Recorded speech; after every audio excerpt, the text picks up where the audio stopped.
welcome. We're pleased to present the 15th Roger Allan Moore Lecture on Values and Medicine, Ethical, Religious, and Cultural Perspectives. And before Paul Farmer, our department chair, introduces Professor Fassin, I just want to read a note about Roger Allan Moore and to thank the family of Roger Allan Moore, his wife Barbara, son Marshall, children, daughter, all of you, friends, for helping to continue this series of lectures. Roger Allan Moore graduated from Harvard College with a BA in 1953, with a JD from Harvard Law School in 1956. He was secretary to the Harvard Medical Center, 1976 through 1990. He was clerk to the Risk Management Foundation of the Harvard Medical Institutions Incorporated, with the attorneys Roaths and Gray, Boston. And I'm going to read what the Bishop of Edinburgh, Right Reverend Richard Holloway, wrote in 1990. Quote, "I believe that Roger Allan Moore was a great man, an unusual man. Roger loved custom and ceremony and old traditions. He loved Harvard, its lore, and its rituals. Roger loved the words, the cadences of great literature and oratory. He was himself a great orator with a magnificent voice, deep, rich, and resonant. Roger warred against time, not only in the sense that he wanted to fill every minute, though that was true, but in the profounder sense that it was time he mourned, time he sought, time somehow to arrest. And Roger was a great family man, formidable in his fathering, proud of the warm and lovely woman he was married to, devoted to his children and his children's children. He was a player in history. He worked to preserve and adapt the traditions and institutions he loved by steering them through rough waters. He did this by reconciling factions, putting together deals, and keeping people talking. He was a genius at fixing things. His genius was to help things work, even when they were breaking down. He was a strong and determined man who spent himself on making systems as good as they could be in our flawed world. Roger Moore was a great American." So we continue this tradition in your father's, your husband's name, your grandfather's name. It began in 1992 when Arthur Kleinman was chair. It continued while Byron was chair, and while Jim Kim was chair, and now when Paul is chair. So thank you all for coming and for helping us to continue a tradition that is very important to this department. Paul?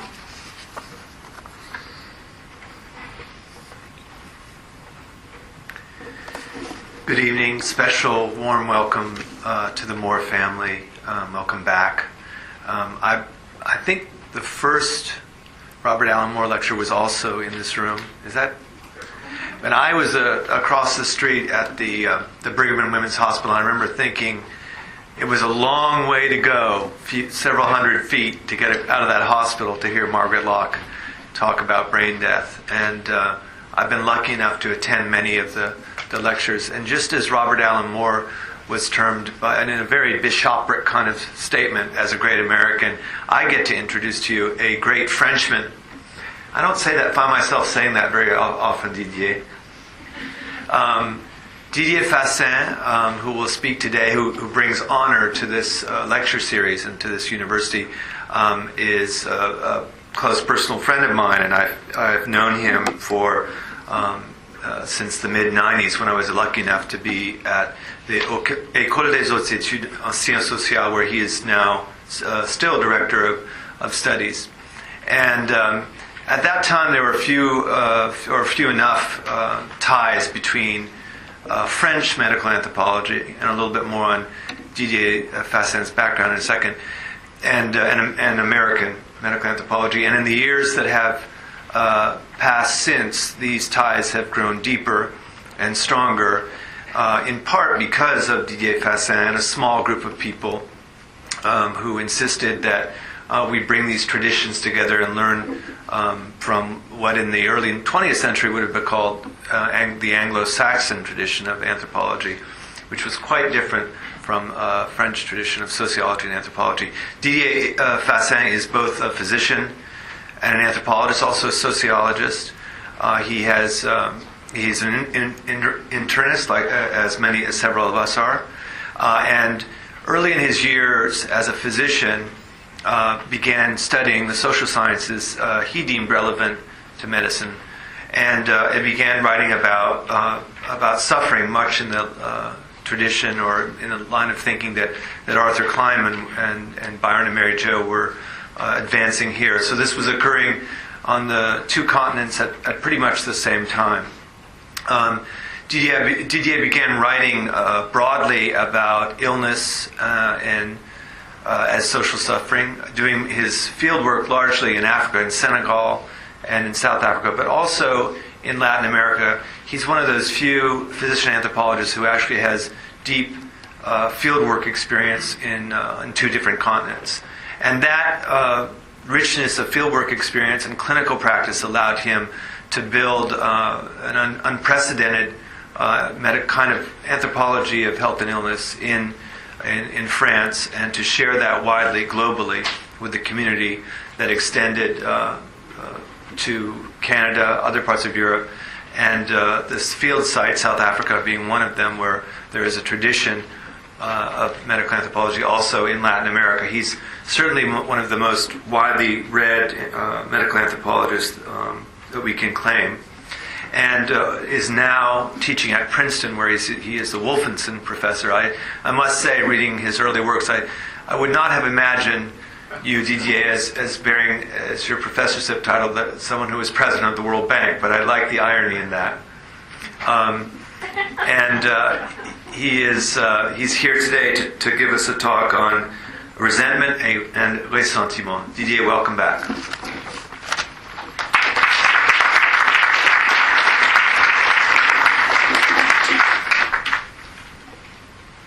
Well, thank you very much. I'm greatly honored. Should maybe put the microphone on. Greatly honored to give this Roger Allan Moore Lecture, and it is a great privilege to have in this audience members of his family as well as colleagues and friends. I'm also grateful to Mary Jo Delvecchio Good for organizing with Seth Hannah this event, and I'm very especially indebted to Paul Farmer, Anne Becker, Byron Good, and Arthur Kleinman for being discussant of what is really a tentative effort to address what I consider a very important but understudied issue, and so your comments and criticisms will be most welcome. The recent development of a creative field of anthropological research on morality and ethics has implicitly or explicitly taken for granted two facts which have delimited the range of works conducted and circumscribed the scope of debates initiated. On the one hand, it is assumed that moral and ethical actions are oriented toward the good and the right, and on the other hand, it is accepted that moral and ethical motivations can be empirically distinguished from relations of power and defense of interests. In other words, moral and ethical realm has been definitely a positive valence and is clearly differentiated from the political sphere. In the introduction of his remarkable edited volume on ordinary ethics, Michael Lambeck thus writes, quote, "Ethnographers commonly find that the people they encounter are trying to do what they consider right and good, are evaluated according to criteria of what is right and good, or are in some debate about what constitutes the human good. Yet, anthropological theory tends to overlook all this in favor of analysis that emphasize structure, power, and interest." Unquote. This dual presumption, normative, that is, moral and ethical associated with good and right, and analytical, that is, moral and ethical separated from the political, has profoundly influenced the geography of the domain designated by Joel Robbins as the anthropology of good. Whether the authors studying it follow the classical Durkheimian Kantian definition of moral codes and duties, or the more recent Foucauldian Aristotelian turn on ethical subjectivities and virtues, what James Laidlaw describes as the theoretical opposition between an anthropology of obligation, that is duty, and anthropology of freedom, that is virtue. While I consider these approaches fecund, I would like to suggest that they leave aside a whole set of important realities involving moral issues and ethical questions, which can precisely be characterized from a symmetrical perspective as negatively oriented and politically related. In What Really Matters, Arthur Kleinman distinguishes two meanings of the word moral. One broadly refers to values, which can be, he says, far from good, even malign. The other one, more narrowly, refers to our sense of right and good, and this is what interests him. The inflection I seek to bring to this distinction is dual. First, I want to extend the definition of the word moral to include not only values but also emotions and sensibilities. Second, I intend to question the obviousness of what is good and right by exploring less clearly defined moral territories. In other words, I want to analyze moral sentiments that do not receive an immediate consensual ethical adhesion, as would sympathy and compassion, and to comprehend moral affects that escape the alternative of the good and the malign, the bright side and the dark side of our moral world, but belong to a sort of grey territory which obliges us to rethink what we take for granted about morality and ethics. This is the sense of the following reflection on resentment and ressentiment. In 1966, the Belgian philosopher Jean Améry published Jenseits von Schuld und Sühne, Beyond Guilt and Atonement. Born Hans Meyer in Austria, he changed his identity after the Second World War, merely translating his first name, Hans, to Jean, and ironically using the anagram of the last name, Meyer into Améry, as a way of distancing himself from the people and places that brought to his mind the Nazi regime, which had tortured and later deported him to the concentration camps of Auschwitz and Bergen-Belsen, where he miraculously survived. Composed in German, the volume is a series of essays written 2 decades after the fact and proposing a phenomenological analysis of the experience during and after the war of the victims of the persecutions of the Third Reich. The first text provides the title of the American translation of the whole book, At the Mind's Limits. But the most troubling chapter is simply entitled Ressentiment, which regrettably becomes resentments in the English version, as if the use of the French word in an essay in German was not significant, and as if the explicit reference to the Nietzschean theory of ressentiment by Améry could be ignored. The text is addressed to the German people and was read on a German radio. Instead of discussing, as other philosophers, including Hannah Arendt, have done, the political and judicial aspects of the post-war development, Améry provides a sort of confession which he thinks of some value to comprehend beyond his own case the feelings of many survivors of the camps. Quote, "What matters to me is the description of the subjective state of the victim. What I can contribute is the analysis of the resentments gained from introspection." Unquote. This is not an easy undertaking, since it exposes the author to misunderstanding and criticism on moral as well as psychological grounds. Quote, "My personal task is to justify a psychic condition that has been condemned by moralists and psychologists alike. The former, moralists, regard it as a taint, the latter, the psychologist, as a kind of sickness." Unquote. Investigating the depth of his rancor, Améry strives to exhibit and legitimize his reluctance toward all forms of obliteration of the past. Quote again, "In 2 decades of contemplating what happened to me, I believe to have recognized that a forgiving and forgetting induced by social pressure is immoral." Unquote. To those who claim that one should not turn to the past but look toward the future, invoking the supposedly natural work of time, he manifests his resistance. Quote, "Man has the right and the privilege to declare himself to be in disagreement with every natural occurrence, including the biological healing that time brings about." Unquote.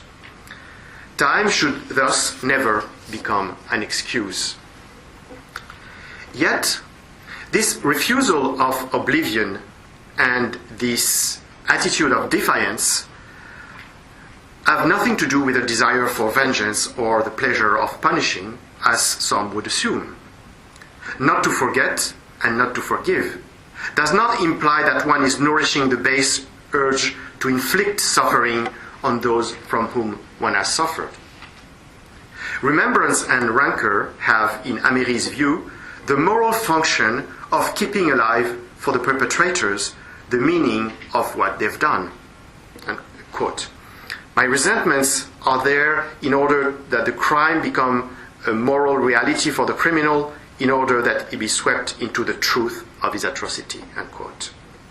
The philosopher is conscious, however, of his belonging to a moral community doomed to shortly disappear, and concludes by asking for patience with regards to those like himself whose rest is still disturbed by rancor. 12 years after writing these essays, and a few months after their republication, with a new preface, he committed suicide. I believe that this plea in favor of ressentiment concerns issues that lie at the heart of current situations in which countries have to deal with the aftermath of mass atrocities or extreme oppression. Actually, not only does Améry offer a counterpoint to the consensual valuation of empathy and pardon as personal virtues, but he also defends an antithesis to the contemporary politics of amnesty and atonement as universal paradigms. To the almost unanimous celebration of good moral sentiments over the past 2 centuries and its recent revival through humanitarianism and reconciliation in international relations, he offers a solitary resistance by introducing this linguistic and ethical differentiation between resentment and ressentiment, which the English version of the essay seems to ignore. What is lost in this translation is the matter of my reflection here. I think Améry pursues a dual ambitious objective. First, he wants to substitute the anthropological meaning of ressentiment to the ordinary psychological signification of resentment. Second, he yearns for a radical inversion of the moral depreciation associated with resentment and even more to ressentiment. It is these two displacements that I want to investigate and question. How distinct are resentment and ressentiment empirically? To what extent can resentment or ressentiment be reevaluated? These interrogations particularly make sense in relation to two situations that I encountered in my ethnographic work over the past 10 years and for which traditional analysis seemed to provide an insufficient account. The first one concerns post-apartheid South Africa. The impressive work undertaken by the Truth and Reconciliation Commission, and yet the nagging persistence of tensions and divisions exemplified by the AIDS controversies. The second one involves policing in France. The politics of security developed by the state in the past 2 decades and the contested activity of anti-crime squads in the housing projects where poor and immigrant populations were concentrated. I contend that to understand the violence of the polemics in South Africa and of the police in France, one has to consider the moral justification of these agents, which in both cases have for foundation a sentiment of rancor. However, this sentiment does not seem to have the same factual and moral grounds. This is why, in deciphering the two scenes, I will differentiate analytically what I suggest to name ressentiment in the first case, and in the second one, resentment. Let me go through a rapid look at the what could be called the life of concepts. In classical moral philosophy, resentment is generally viewed as a noxious emotion, especially within the 18th century Scottish Enlightenment movement.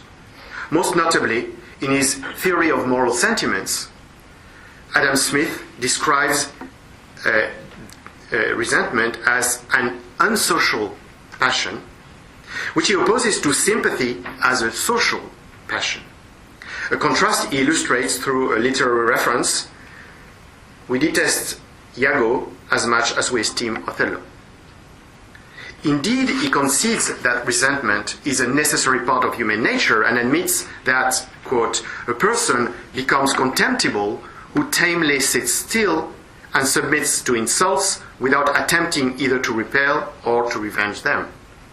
Quote. But he adds, though the utility of those passions to the individual by rendering it dangerous to insult or injure him be acknowledged, and though their utility to the public as guardians of justice and of the equality of its administration be no less considerable, yet there is something disagreeable in the passions themselves which makes the appearance of them in other men the natural object of our aversion. Unquote. However, if resentment is a normal, although disagreeable, passion, its consequences, in terms of vengeance in particular, must be moderated by a sense of mercy and controlled by an imperative of duty.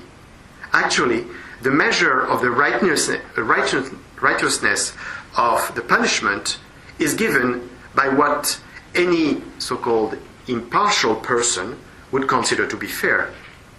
Resentment is therefore, for Smith, an unsocial but legitimate passion which must be tamed by the moral principles that regulate retribution. Therefore, it can be viewed as an indispensable component of self-defense in social life. With the concept of ressentiment introduced in the genealogy of morals, a completely different perspective is adopted. Instead of the moral realm of social interactions, it is a longue durée approach to the very invention of morality. According to Nietzsche, not only is ressentiment the historical origin of morality, it is also its psychological foundation. It provides the answer to the question, quote, under what conditions did man devise these value judgments, good and evil? And what value do they themselves possess? Unquote. Contrasting the slave morality with the noble morality, as he names them, Nietzsche argues that whereas the latter, noble morality, develops from a triumphant affirmation of itself, the former, the slave morality, directs one's view to outward instead of back to oneself and needs a hostile and external world. So on one side, the man of Resentiment, focused on his personal world and problems, understands how to keep silent, how not to forget, how to wait, how to be provisionally self-deprecating and humble. On the other hand, the noble man, impervious to ressentiment and apt to forgetting, is incapable of taking his enemies, his accidents, even his misdeeds seriously for very long. In fact, although he opposes slaves and nobles in his analysis of morality, Nietzsche makes another distinction, which seems even more essential to his argument, between the priests and the knights, as he called them, who both belong to the superior class but do not share the power. Unable to rule and conscious of their weakness but aching for power, the priests elicit what Nietzsche calls a radical revaluation of their enemies' values, by which they systematically reverse the knight's values based on the equation good equals noble equals beautiful equals happy equals beloved of God. Guided by the hatred of impotence, they declare that, quote again, the wretched alone are the good, the poor, impotent, lowly alone are the good, the suffering, deprived, sick, ugly alone are pious, alone are blessed by God. And you, the powerful and noble, are on the contrary the evil, the cruel, the lustful, the insatiable, the godless of all eternity. Unquote. And this is how there begins, again, quotation, there begins the slave revolt in morality, that revolt which has a history of 2,000 years behind it, which we no longer see because it has become victorious. Unquote. One recognizes in this inversion of values, according to Nietzsche, through which the weakness of the oppressed becomes a virtue, a fundamental feature of the Christian doctrine, the devaluation of the values of the dominant and the revaluation of the values of the dominated, as formulated, for instance, in the Beatitudes. For Nietzsche, the genealogy of morals is therefore inseparable from its sociology and its theology. From this brief outlook, it is clear that in the views of Smith and most of the Scottish Enlightenment, and even more of Nietzsche and his follower Scheller, resentment and ressentiment, respectively, are negative moral emotions. But they are so in a very different sense and with a very different intensity. For Smith, resentment represents a passion which can be a legitimate response to a wrong committed against a person and lead to a fair punishment of the perpetrator. There is a moderate tone in his criticism of resentment, which he assimilates to a form of indignation related to an injury. For Nietzsche, ressentiment defines a condition which characterizes the repressed feelings of the dominated and legitimizes their reaction against the dominant. There is a radical stance in his critique of ressentiment, which he views as a vengefulness based on envy and impotence. The difference between the two theories and the two words is even more profound. With Smith, we are in the realm of the psychological and within the limits of morality. The objective is to explain and justify social interactions. With Nietzsche, we are in the domain of the genealogical and at the foundations of morality. The goal is to interpret and shake the obviousness of our moral certainties. It is remarkable that Améry explicitly and reluctantly inscribed his path in that of Nietzsche, when one considers that the posterity of Nietzsche's theory, and in fact that's what Améry writes, the man who dreamed of the synthesis of the brute with the Superman must be answered by those who witnessed the union of the brute and the Superman. They were present as victims when a certain humankind joyously celebrated a festival of cruelty. Unquote. The project here is to revert the perspective from the strong to the weak, from the dominant to the dominated. This inversion is a complex phenomenon. On the affective side, it retains its negative dimension of hostile sentiment that can provoke misunderstanding in the contemporary world where forgiveness and reconciliation seem so consensual. On the political side, it rehabilitates the will not to forget and not to pardon, simply because one cannot erase the wrong that was done, especially when the perpetrators and those who let their crimes happen are still alive and well. The man who invokes ressentiment as a personal stance towards his former torturers, that is, Améry, is neither the man of ressentiment whom Nietzsche associates with revenge, nor just a resentful man whom Smith would be willing to absolve. He is a man defending a form of dignity, and it is this conceptual as well as ethical distinction that I want to apply to the analysis of two quite different situations. As if nothing ever happened, this inscription tagged on a wall in Johannesburg long intrigued me. Although I had no way to ascertain what the author of this graffiti really meant by this enigmatic sentence, I soon came to consider it as a sort of magic sign, if I may, that had been put in my way to help me understand the South African scene after 1994. I interpreted this sign as the obliteration of the past and the contestation of this erasure as I could perceive it during my fieldwork in Soweto and Alexandra, the two main townships of Johannesburg, and in the former homelands of Lebowa and Gazankulu in the northern province, recently renamed Limpopo, as well as in the medical worlds, scientific arenas, and public sphere, which were also part of my ethnography between 2000 and 2005. One of my friends, a renowned professor of public health, once confided to me how his childhood had been painfully complicated because he was torn between the two parts of his father's family, respectively classified as colored and African, and therefore specially separated, and how as a young doctor doing his internship in a rural area, he was denied the entry of a hotel where he was supposed to sleep overnight while his white colleagues were welcomed by the owner, a situation which he described as embarrassing for them and vexing for him.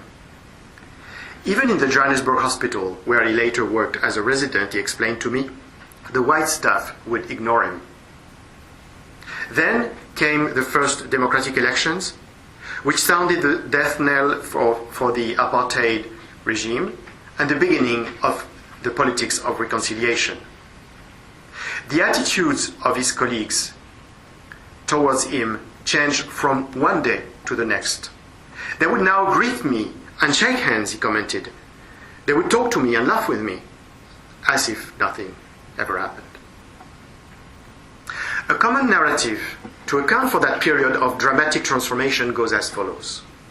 During almost 5 decades, the apartheid regime imposed a racist and inhuman treatment of the non-white population, especially the most numerous so-called racial group, the Africans, who were discriminated against, frequently abused, harshly exploited, dispossessed of their lands, expulsed from their neighborhoods, and segregated in urban townships and rural homelands, all in the name of white supremacy. At some point, the conjunction of the struggles led in the country by the mass democratic movement and abroad by the African National Congress of the revolts of the youth in the townships and the international boycott of the economy, precipitated the collapse of this oppressive regime. Soon after the liberation of Nelson Mandela, the unbanning of political organization and the negotiation for the transition toward democracy, despite a context of violence and plots against African leaders and under the threat of a civil war between ethnic groups fueled by the white power, the 1994 elections took place peacefully and gave birth to a government of national unity. As the dismantling of the apartheid regime occurred at an accelerated pace in most domains of public life, the project of a Truth and Reconciliation Commission took shape and the audiences started under the authority of Archbishop Desmond Tutu. 7,000 individuals applied for amnesty for gross violation of human rights committed in the previous decades, the most horrendous crimes being left to the work of regular tribunals. When the Commission officially ended its activities in 1998, one could consider that in only 4 years, the new government had managed to replace the white supremacist regime by the Rainbow Nation promoted by Desmond Tutu, having dealt with its past in an apparently consensual manner while intensely working on the remaking of a multicultural world under the banner of the moral regeneration movement initiated by Nelson Mandela. So went the story usually told or simply imagined, acknowledging the remarkable achievement of the South African people and their leaders. However, the collective desire, both internationally and locally, to see this uniquely harmonious political transition succeed obscured the profound tensions that continued to divide the South African society. These tensions were dramatically revealed by the controversies about the HIV epidemic, most spectacularly at the time of the 13th International AIDS Conference in July 2000, when the South African President Thabo Mbeki publicly unveiled his doubts about the cause of the disease and the efficacy of its treatment. While much has been written on what was designated as denialism on the part of the government, and more specifically on the consequence of this position in terms of public health, little attention has been given to the discourse of the Chief of State and his supporters, as well as to the larger context of the polemics. Firstly, interpreting the epidemic as a result of poverty rather than the action of a virus explicitly raised the question of the negation of the socioeconomic factors by most specialists of the infection, who insisted not only on its biological origins, but also its supposed behavioral and cultural components. Speaking of sexual promiscuity and of traditional practices, not to mention the success story of the virgin cleansing myth, supposed to account for the frequency of sexual abuse via supposed to account for the frequency of the sexual abuse via a belief in the purifying power of raping young women, was a way of eluding the role of inequalities and violence inherited from the past in the expansion of the epidemic, and more generally of not recognizing the political economy of the disease as a legacy of apartheid. And this is a situation that is very close to what Paul has described for Haiti in his earlier work. Secondly, declaring antiviral drugs to be ineffective at best, toxic at worst, openly manifested a suspicion regarding not only the pharmaceutical industry, but also medicine, public health, and more broadly, whatever could be viewed as emanating from the white world. But for more than a century, indeed, epidemics of plague, flu, tuberculosis, and syphilis, successively, had served to justify the exclusion and segregation of the Africans from the construction of the first so-called native locations to the generalization of townships and homelands.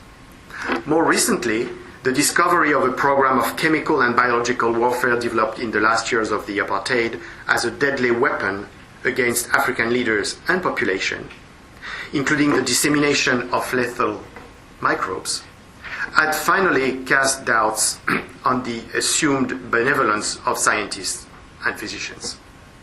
In sum, the heterodoxy of the president and his followers was nourished by a profound mistrust resulting from past experiences. This mistrust found its most expressive form in the speech Thabo Mbeki gave on the 12th of October 2001 for the centenary of the birth of Z.K. Matthews, who had been the first African to obtain a BA from a South African university and later became a prominent figure of the African National Congress, the ANC, in the struggle against apartheid.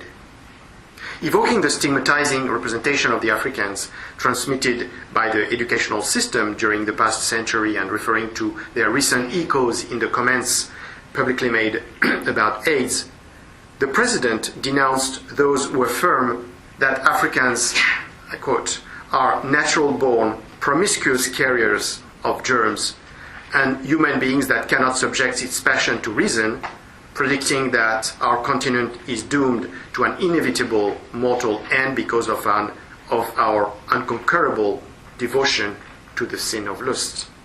Unquote. The tirade targeted the trivialization of a racist discourse on African AIDS, both in international spheres and on the national scene, which has a longer history on the continent. Yet, this unusual language for a chief of state full of acrimony elicited virulent reactions from his political opponents, as well as from many liberal intellectuals who saw a new evidence of what they viewed as a cynical instrumentalization of history. Let us turn our back to the past and direct our attention toward the future, they would say. These criticisms prompted Thabo Mbeki to reply on the 9th of August 2002 in a speech at the funeral of Saartjie Baartman, the ironically named Hottentot Venus who had been exhibited as a freak show attraction all over 19th century Europe, and whose long-claimed remains had been finally repatriated from France. Calling for the courage to confront the tragic story, which had become emblematic of the South African history, the president added, quote, "I speak of courage because there are many in our country who urge constantly that we should not speak about the past. And they are so bold as to say that the past is no longer and that all that remains is a future that will be." Unquote. A comment that is echoed by the words of the great South African novelist Zakes Mda in his preface to the play Nothing But the Truth. Quote, "There is a demand from some of my compatriots that since we have now attained democracy, we should have a collective amnesia because memory does not contribute to reconciliation. We should therefore not only forgive the past, but also forget it. However, it is impossible to meet this demand, for we are the products of our past. We have been shaped by our history." Unquote. Lucid memory is a condition for the remaking of the world, whether it is called reconciliation or merely coexistence. In the Truth and Reconciliation Commission, the Amnesty Committee crystallized the tensions between the official politics of national absolution and the victims' reluctance to pardon. Desmond Tutu himself tried to convince those who were presenting their harrowing cases in the hearings to forgive their perpetrators. For him, the act of pardon is a spiritual sublimation that permits the construction of the individual and collective future. As Thomas Brundholm argues, though, this politics of reconciliation promoted by the Archbishop was both blurred and maximalist. It was blurred because forgiveness did not imply only renouncing revenge, but also, as a result of the acceptation of the amnesty, abandoning potential legal procedures. And it was maximalist because it supposed the possibility of unilateral forgiveness when criminals would not exhibit signs of repentance. It thus became an almost untenable pressure exerted on the victims, especially when, during the hearings, they were physically and emotionally confronted with a chasm existing between their experience and that of the perpetrators, not only in the past, but also in the present. Sylvia Dlomo, an old African woman who thought that her son Cicelo had been killed by the security forces, decided to testify before the commission, although she would have preferred a prosecution and punishment in a regular tribunal. At the hearing, she realized to her despair that the alleged criminals expressed no genuine contrition. Quote, "These people are coming forward to ask for forgiveness just because they want to get away with it, and not to say that they are really sorry for what they did. You can see them smiling all over the place. You can see others chewing gum right inside the court. What does that mean? You are crying, mourning for your loved ones who died in a gruesome way, but they are laughing." Unquote. Antje Krog, an Afrikaner poet who wrote a literary report on her 2 years of observing the work of the commission, also manifested an emotional reaction of incredulity regarding men applying for amnesty. Quote, "It is them. It is truly them. I go cold with recognition. That specific salacious laughter, that brotherly slap on the hairy shoulder, that guffawing circle using a crude yet idiomatic Afrikaans. The man.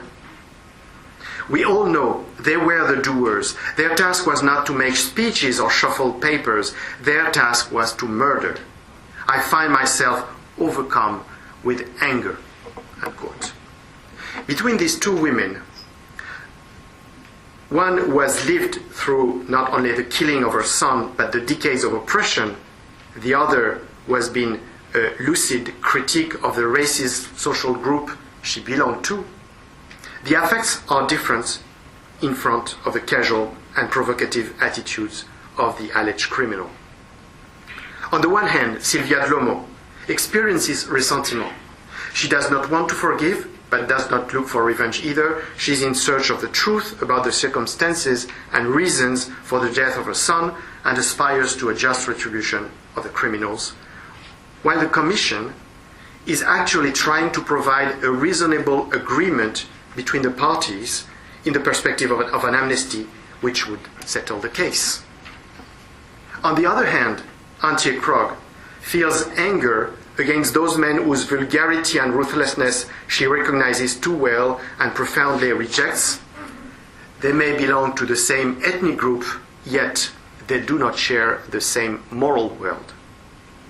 Thus, ressentiment is on the side of the victims, anger is on the side of their advocates. One has to have personally experienced the violence and humiliation of domination, including the shame of one's submission and impotence to respond, to feel the aches of ressentiment, which is the reaction to injustice and injury, as well as to the sense of indignity resulting from one's involvement in one's condition. An experience the dominant has not been exposed to, whatever sympathy he or she has for the victims, and hatred he or she feels towards the perpetrator. One can therefore understand the practical and theoretical complications posed by what Richard Wilson calls the moral equalizing of suffering in the Truth and Reconciliation Commission. Quote, "In the hearings, commissioners repeatedly asserted that all pain was equal, regardless of class, of racial categorization, of religious and political affiliation." Unquote. A story to which Desmond Tutu particularly liked to refer concerns a white woman who was severely injured and whose friends were killed as the result of a hand grenade attack by the member of a liberation movement. When she was released from the hospital, she stated that she would like to meet the perpetrator, I quote, "in a spirit of forgiveness," adding, "I hope he forgives me."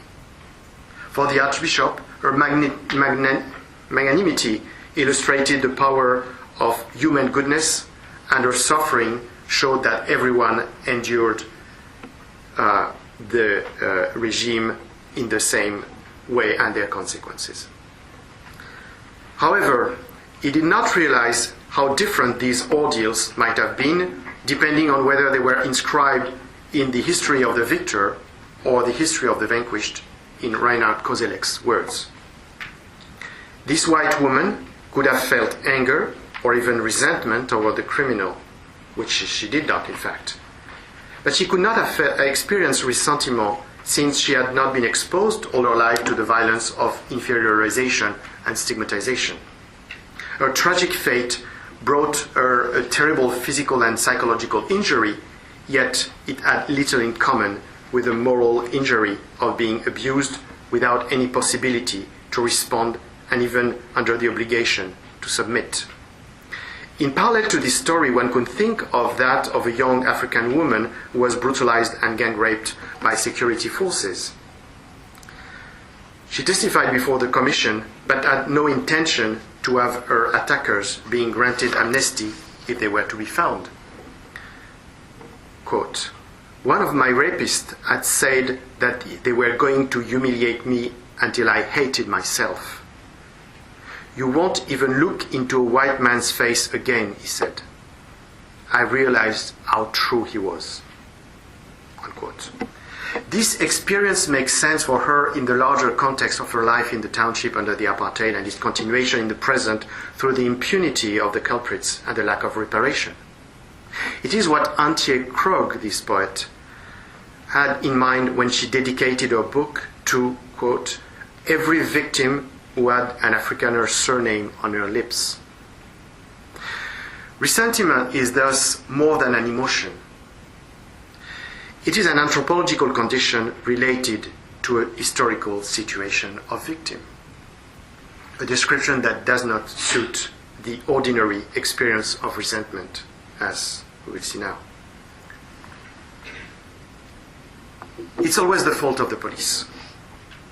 I would frequently hear that expression of discontent as a comment on news items or local events involving deviant acts, generally violence, committed by their colleagues during my fieldwork conducted between 2005 and 2007 in an urban area near Paris.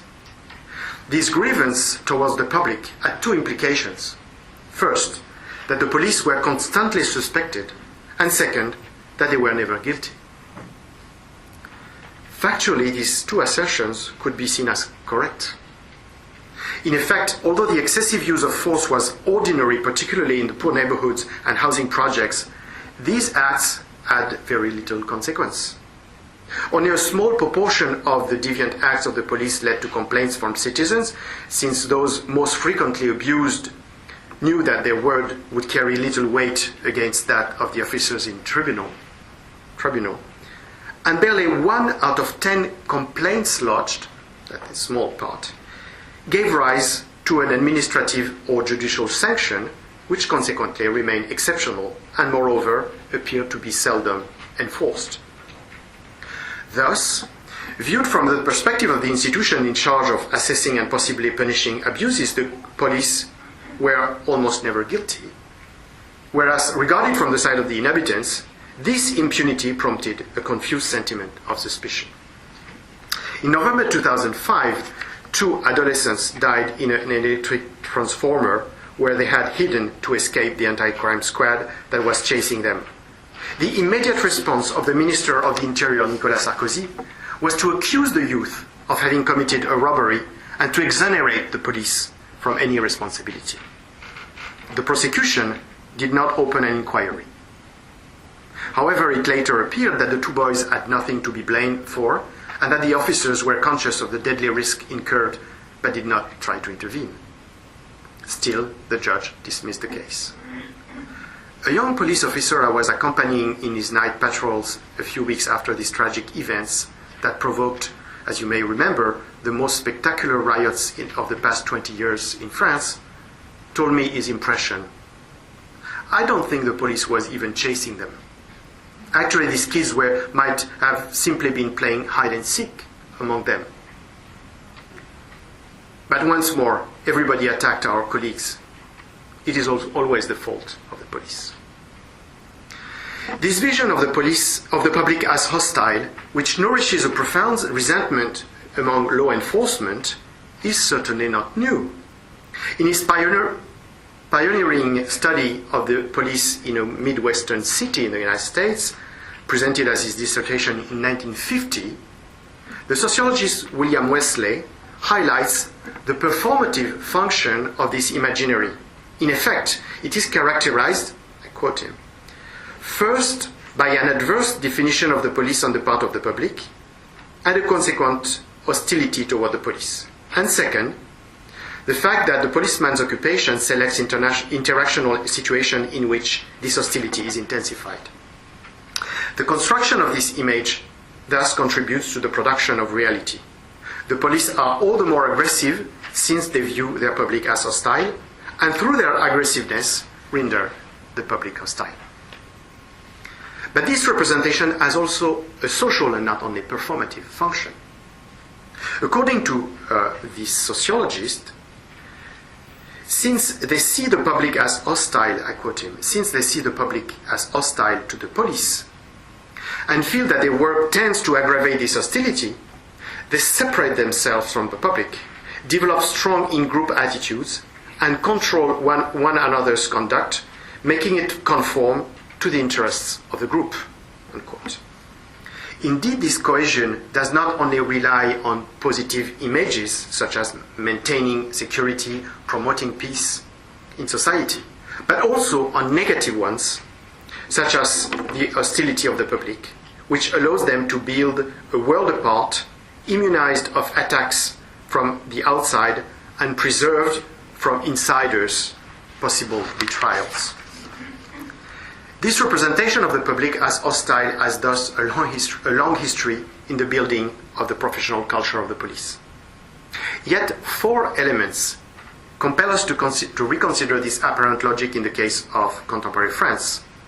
Firstly, contrary to what is generally believed, polls invariably indicate the popularity of the police in France, which is one of the most respected public institutions, far more so than education, justice, and employment agencies. Even recent affairs of corruption have not substantially altered this relation of trust. Secondly, the social construction of the public as enemy has been part of a strategy by the government during the past decade to regain the favor of the far-right constituency.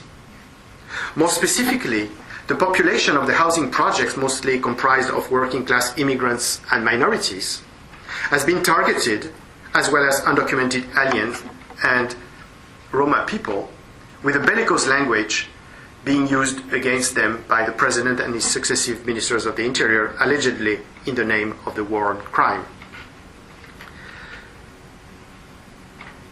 Thirdly, the judicial system has been increasingly under pressure and even under attack from the executive authority. Legislation has been passed producing more and more severe sanctions against the petty crime, constraining judges' decisions, at the same time as the magistrates were also publicly being accused of leniency in spite of the empirical evidence to the contrary. Justice has therefore been considerably weakened in a period when its resources were diminished, contributing to its discredit. And fourthly, the victimization of the police appears to be an even more recent invention orchestrated as a state policy in order to transform their image. Significantly, during the 2005 national riots, despite the fact that several hundred policemen were injured, no violence was publicly reported, as the vulnerability of the security forces was not supposed to be displayed. By contrast, since the 2000 local riots of Villiers-le-Bel, prompted by the death of 2 young men who were knocked down by a patrol car, the publication and prosecution of even minor wounds suffered by the police have become systematic, for they are now considered to facilitate the subsequent work of repression. Instead of youth killed by the police being the victims, it is now the police injured by the youth. Paradoxically, this evolution occurred in a time when casualty among law enforcement has reached a historical low, with a national average of 2 deaths per homicide each year, 4 times less than 4 decades ago. These various ingredients constitute a politics of resentment, eliciting animosity against certain segments of the population and rancor regarding the magistrates, while transforming the police into victims entirely at odds with the objective facts, including figures concerning the trust they benefit from the public. This production of resentment is deliberate, making possible what Everett Hughes named the dirty work, which can be so in different ways. Quote, "It may be simply physically disgusting. It may be a symbol of degradation, something that wounds one's dignity. And finally, it can be dirty work in that it in some way goes counter the more heroic of our moral conceptions." Unquote. In the case of the police, the dirty work may include something of these 3 components, but the last one, the heroic and moral conception, is certainly the most common. The officers with whom I spoke had entered the profession, they said, to arrest thieves and thugs, probably not acknowledging that they had also chosen it for the security of employment. However, confronted with a relative scarcity of accessible crime and the pressure of the government anxious to demonstrate their efficacy, they found themselves reduced to arresting undocumented immigrants whom they had to separate from their family and marijuana smokers, while ignoring the dealers who were under special investigation by the narcotics squad. I refuse to get into that. It's just too easy. You go to a migrants' hostel and you're sure to find illegals, and one officer told me. If it's to pick up stoners, that's not what I did this job for, another complained. The work they considered dirty resulted from this discrepancy between their expectations and the reality, not only in terms of heroic representation of the profession, but also, and perhaps even more, from the perspective of the moral rationalization of their activity. In reference to this famous detective film, the criminologist Karl Klockars has conceptualized what he calls the dirty Harry problem, which he depicts as a moral dilemma of having to use, or not, dirty means for good ends. In my field work experience, this alternative seemed a romanticized version of the work of the police. Most of the time, the recourse to dirty means did not have the excuse of good ends. In the case of discrimination, for instance, as systematically denied as it was commonly practiced, racial profiling was in part the logical consequence of the so-called politics of the figure, meaning quantified objective to arrest to be reached by each squad. The stop and frisk had a greater likelihood of being successful when checking non-whites, especially in terms of finding undocumented immigrants who were easy prey to attain the fixed goal. Most law enforcement officials did not view this statistical discrimination as dirty means. It was mere pragmatism, they argued. In the case of violence, it was also encouraged by the government, which had given them instruction to use with much more liberality the judicial procedure named insult and rebellion, signifying the possibility of prosecuting individuals for any behavior that could be construed as talking back to or physically resisting the police. This possibility considerably reinforced the officers' power and legitimized their brutal intervention, either as provocations or as reactions. But again, the police did not consider these abuses as dirty means. It was simply the use of coercive force to accomplish their professional duty. Yet, to account for the deviant practices, one cannot limit the analysis to this rhetoric of denial. Patrol officers are not only submitted to the injunction of national policy, they demonstrate their agency. They are not only subjected to government manipulation, they are engaged in subjectivation processes. To understand their capacity and even propensity to develop ordinary practices of discrimination and violence, one has to apprehend more profound reason. and resentment is crucial to this interpretation. Not being able to make reality correspond to their expectation, they are facing the frustration of inaction and the ambiguity of their role. The squad I was working with had decorated their office with several posters of the hero of The Shield, the fictional television series that narrates the story of the Rampart Division of the Los Angeles Police Department, whose brutality and corruption caused major scandals in the late 1990s. But in fact, their everyday life resembled much more a softer version of The Wire, which Anmol Chadha and William Julius Wilson rightly praise as a pedagogic introduction to systemic urban inequality, but maybe insufficiently recognized as a didactic instrument to approach the crisis in blue, as the author of the fiction, David Simon, entitled a series of articles in the Baltimore Sun. To comprehend the sociological grounds of the moral experience of the patrol officers I am analyzing, one has to consider the fact that the French police is a state institution, that is, what would be federal here. So it's a state and national institution, which implies a national recruitment, 80% composed of young men, rarely women, from rural areas and small towns, mostly from the deindustrialized north of France, heavily hit by the decline of coal mining. These recruits, who have no experience of the urban environment, receive training that often deepens the cultural gap between them and the inhabitants of the area where they will have to work. Neighborhoods are depicted to them as a jungle, and their residents as savages, facilitating the further development of racial prejudices. These bastards, they don't like us, I don't like them either, commented to me the head of the anti-crime squad as we drove near young African and Arab men. When confronted with the hardships of the housing projects and their population, massively composed of immigrants and minorities, who actually belong like them to the working class, they tend to distance themselves by accentuating differences.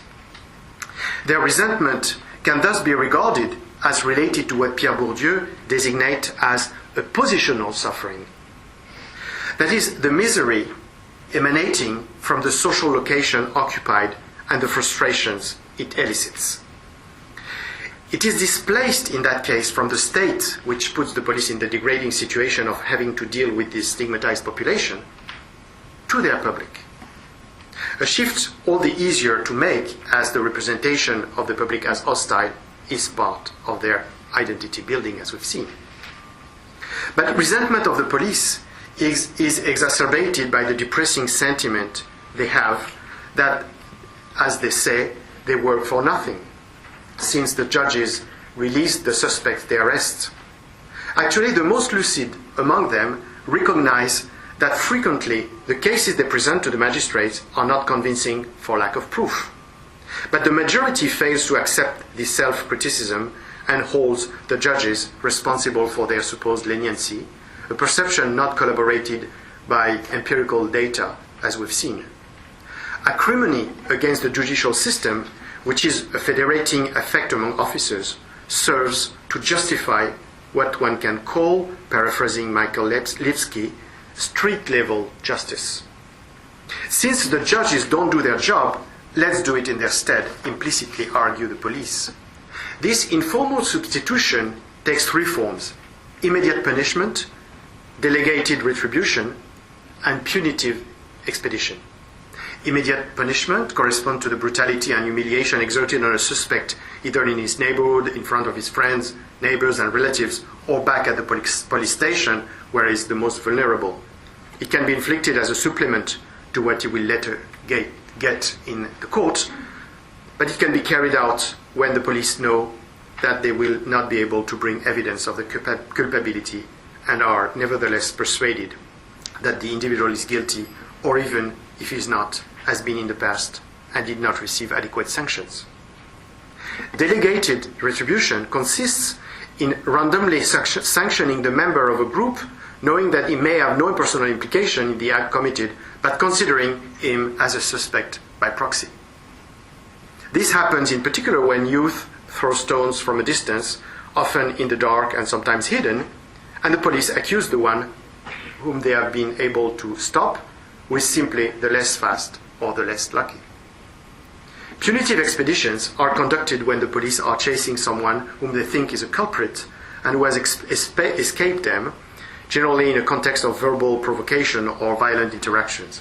Several patrol cars, siren wailing, hurry to the site of the altercation, and the intervention turns into a collective retaliation with neighbors shoved, doors broken, insult proffered, witnesses sometimes injured, and in the end, unlucky people present on the scene arrested, although they did not necessarily have any connection with the initial search. These behaviors, which correspond to what the sociologist Jerome Skolnick phrases as justice without trial, and the tolerance they benefit from their hierarchy, cannot be understood if one simply considers them as deviants. One has to take into account the self-justification in terms of fair sanction, which makes them not condemned as vengeance, but legitimized as justice. Resentment which underlies these practices do not correspond to injuries suffered by the police. They have not personally been the victims, either directly or indirectly, of the population on which they exert their control and sometimes their reprisal. They professionally and institutionally nourish their rancor towards their public in general through the representation of its hostility and toward the dominated in particular via common prejudices fueled by government discourses. The police are not dominated or dominant. They are subjected to the authority of the state, which delegates them its monopoly of legitimate violence, and they are subjectivized through their interaction with their public, upon which they exert this coercive power. Their resentment is diffused, neither related to a specific experience, since they seldom have suffered a particular ordeal, nor focused on a special group, as it includes the poor, immigrants, minorities, magistrates, superior, and society at large. It corresponds to a sociological position that causes frustration and discomfort that they displace from the system which propels them towards certain populations and individuals.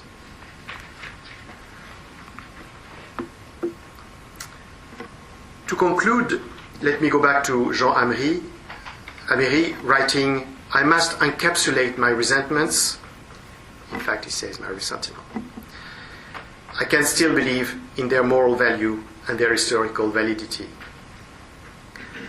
His theory is inscribed in the philosophical tradition in two ways. Firstly, as Adam Smith did for resentment, he considers ressentiment to be genuinely a moral sentiment. But unlike him, he gives it an anthropological rather than merely psychological dimension. And secondly, as Nietzsche did with his genealogy, he engages his reflection on ressentiment via history, but unlike him, he attributes a positive value to it. It is this disturbance of the classical theories of reactive emotions that I want to retain here. Inspired by this philosophical predicament, I have attempted to reinterpret my own ethnographic findings in two quite distinct settings. In my analysis of the history of the AIDS epidemics in South Africa, I had interpreted the paranoid style and conspiracy theories developed by the government as well as many people in the country in terms of resentment. In my discussion of the policing practices in French housing project, I have also explained the discrimination and brutality against the working class youth, mostly of immigrant origin, as a result of resentment. We have only one word in French. In French, precisely, I use ressentiment, and in the English translation, resentment almost indiscriminately, as if both words were equivalent. This is also what most authors do when they not only use resentment to translate ressentiment, but also analyze with the same concept the feeling of the mother-in-law towards her son's wife and the affect of the survivor of a genocide. That's the case of Shell.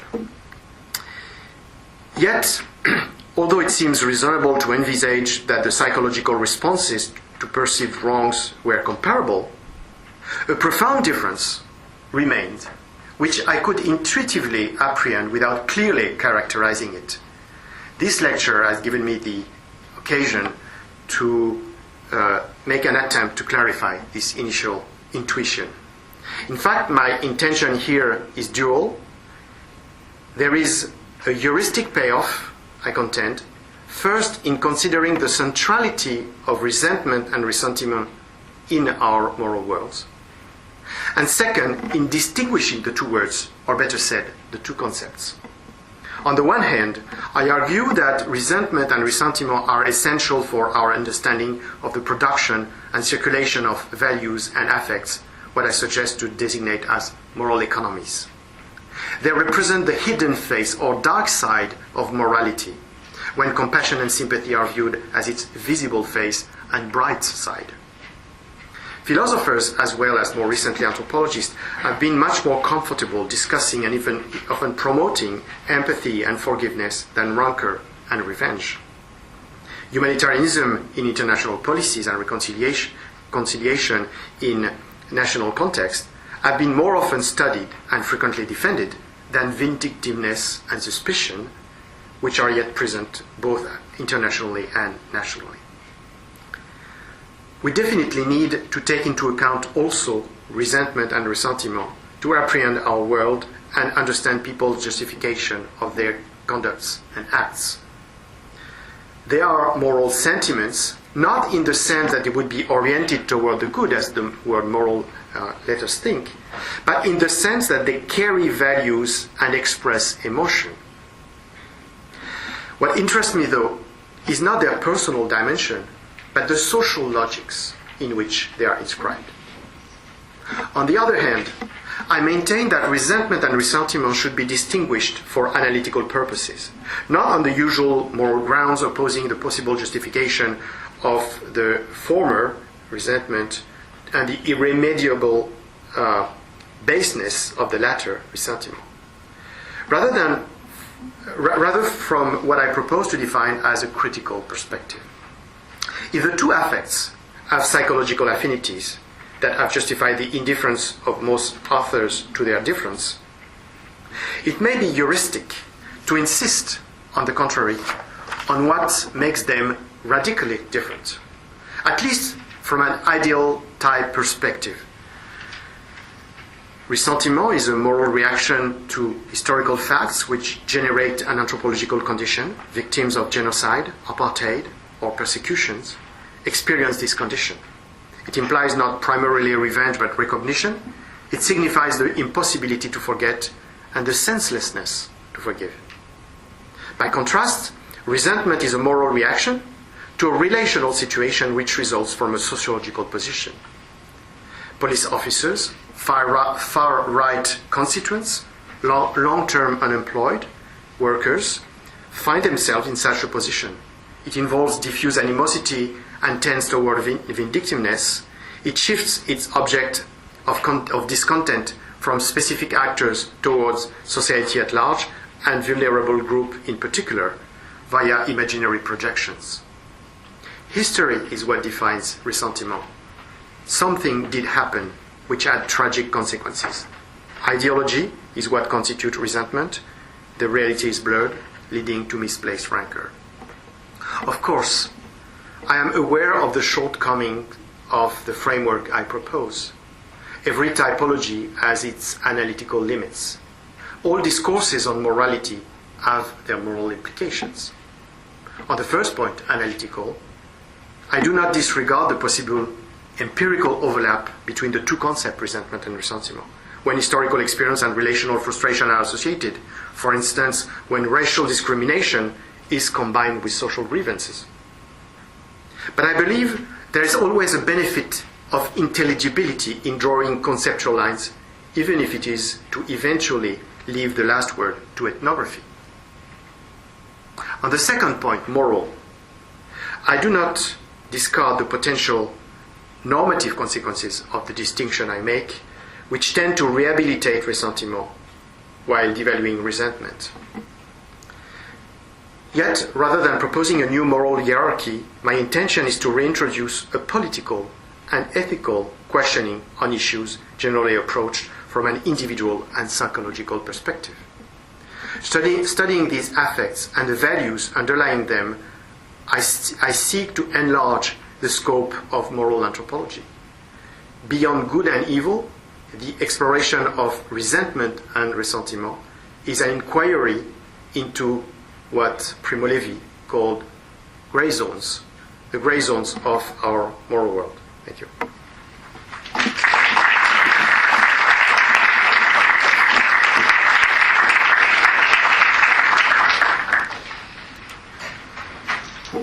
Thank you very, very much for that wonderful presentation, Didier.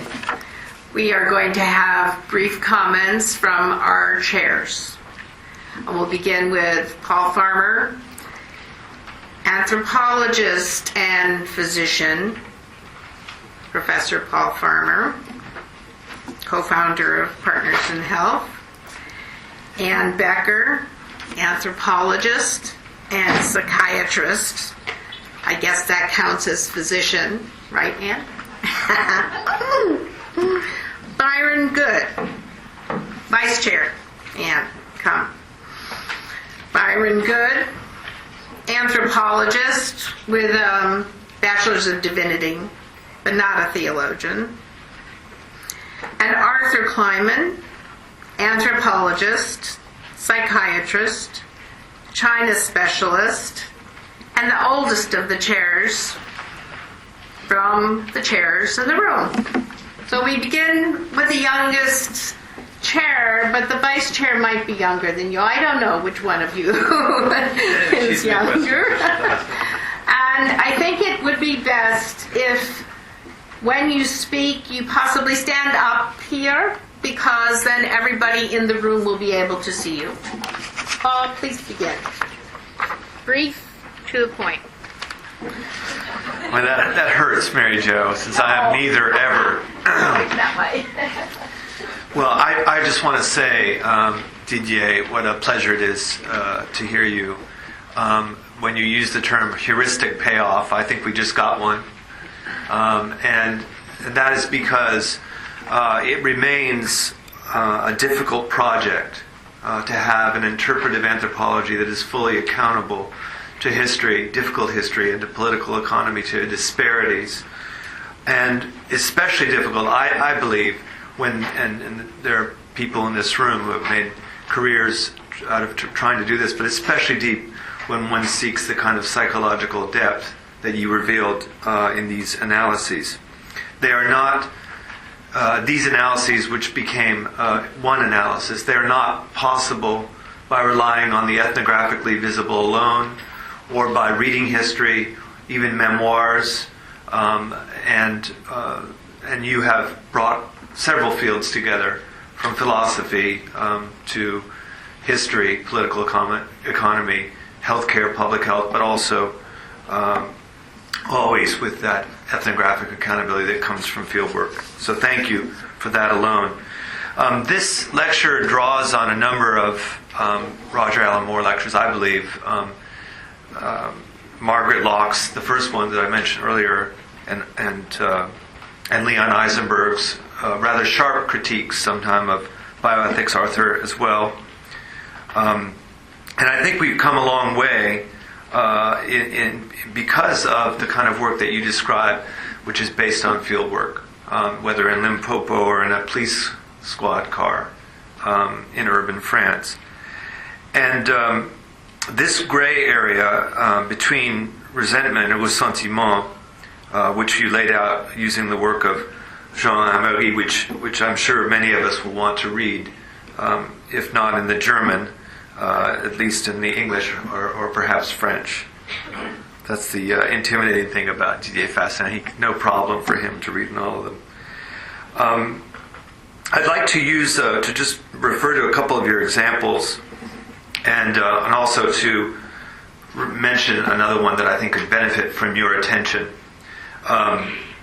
I have read before your work on AIDS in South Africa, and the relationship between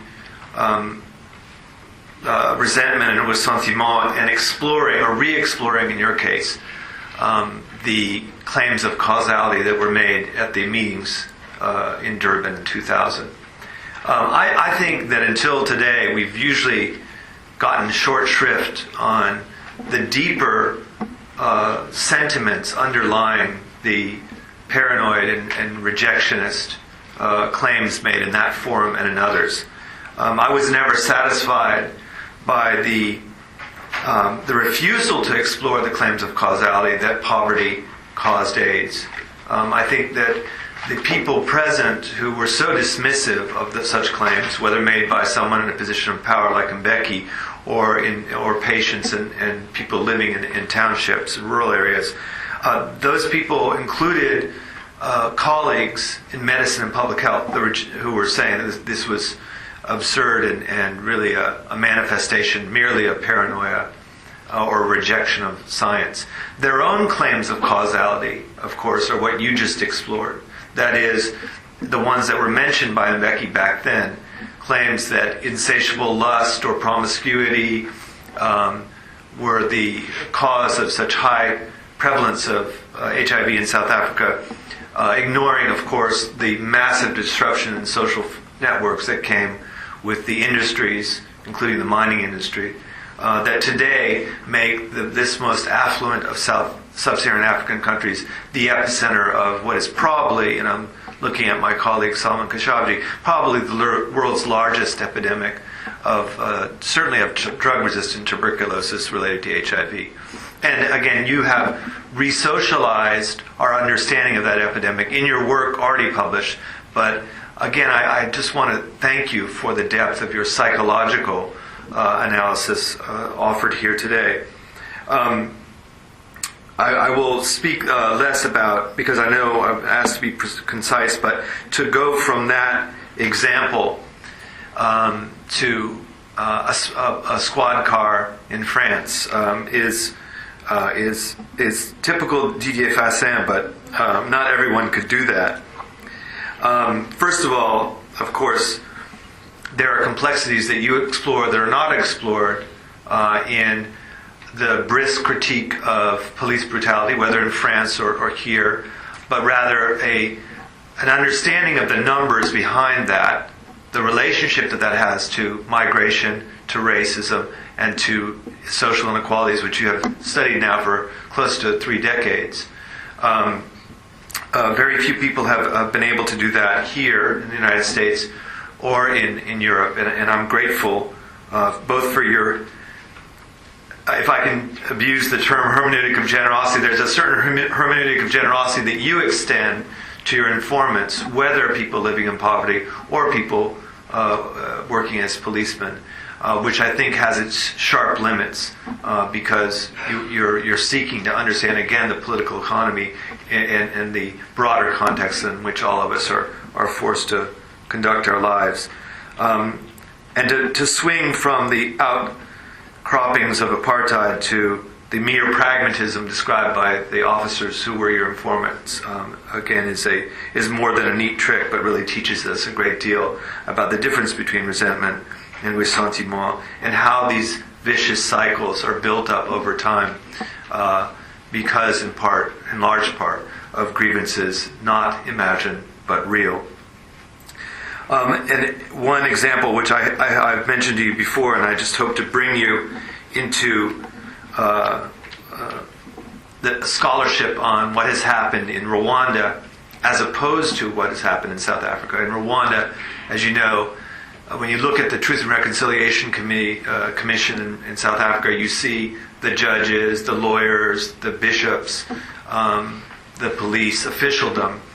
In Rwanda, there were no such institutions at the close of the genocide, and what few there were really implicated in the perpetration. And you also had this massive problem, which was that an estimated 14 to 17% of all adult Hutu males, men, were implicated, were guilty of crimes, almost surely, in the genocide.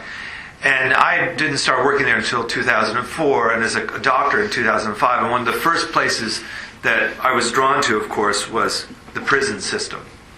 The prison system was not anywhere near as full as it should have been if there was to be a fight against forgetting, against impunity, but it was plenty full. In one prison, the first one I went to and worked in as a doctor, that prison was larger than the small town in which I grew up in Florida, just the prison population. 11,000 people, no doctors, one nurse, who, I'm not a psychiatrist like so many of my colleagues, but I kind of feel like she has to have PTSD just from being there, knowing, of course, from another lecturer here that this is another socially constructed term. Nobody laughed about my DSM-4 reference. Thank you, heartily, but welcome. And again, like your situation among policemen in France and some policewomen, but mostly policemen, here we were as physicians and nurses working in a setting where we were surrounded by people, 70% of whom were guilty of, and many of them tried, unlike prisoners in Haiti, were guilty of participating in the genocide. That's not what we were there to do. We were there to take care of them because they had active tuberculosis, they were receiving treatment for AIDS or other chronic ailments, and we were providing the services. But what the Rwandans did do, which is the subject soon of a great deal, I hope, of scholarly literature, and I hope, too, that you'll direct your attention to it, is, given the lack of institutions, the lack of impartial judges, was to train the equivalent of community health workers, almost, who were themselves judges. So one of my friends, who was a cook, working with us, became a judge. Anyone could become a gacaca court judge if they went through a training program. And in doing so, they tried to avoid impunity, which is a very difficult challenge when you have 300,000. You have to process so many people. But I think they may have not succeeded in oblivion, which was not the intention, but rather of addressing crimes in a manner that decreased to some extent the ressentiment.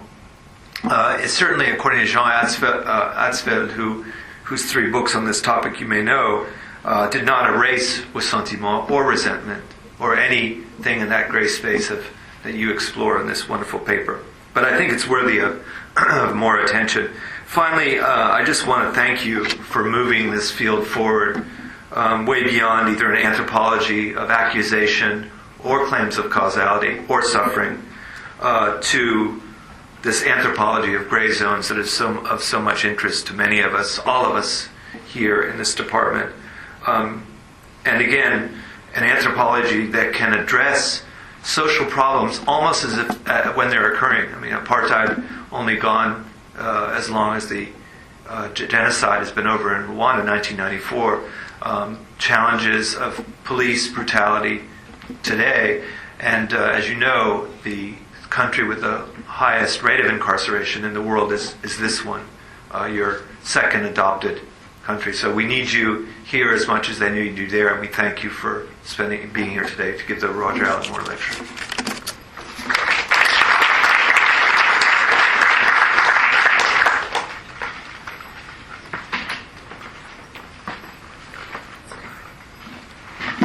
So it is my pleasure to be here to comment and to congratulate Professor Fassin on a wonderful paper and presentation, and also to thank the Roger Allan Moore family for being here today, and in particular to thank Professor Mary Jo Good for all she did to orchestrate this event, for which we're all grateful. So I don't know if my comments rise to the level of comments or if they're more musings. I hope you'll take them in that spirit. And I'm going to actually, as I read this paper, I thought about 2 things. I'm going to take it out of the ethnographic domains that you described, and I want to tell 2 stories from my own ethnographic and personal experience. And these focus on 2 things. One is, what are the temporal dimensions of not just resentment, I think we may all be familiar with that, but Resentiment. Where does it go? How does it get metabolized across generations? And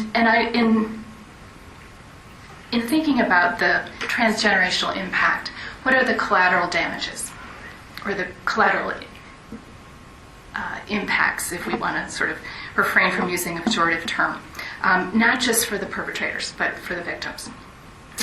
And I'd like to share two vignettes, and I'm going to start with a personal one, or not my own personal vignette, but from reading from the memoir of my father-in-law. And this is circa 1933, and he writes, "That Easter morning," and this is in Germany, "that Easter morning at about 5:30 a.m., a group of SS Nazis shook our front door and shouted loudly.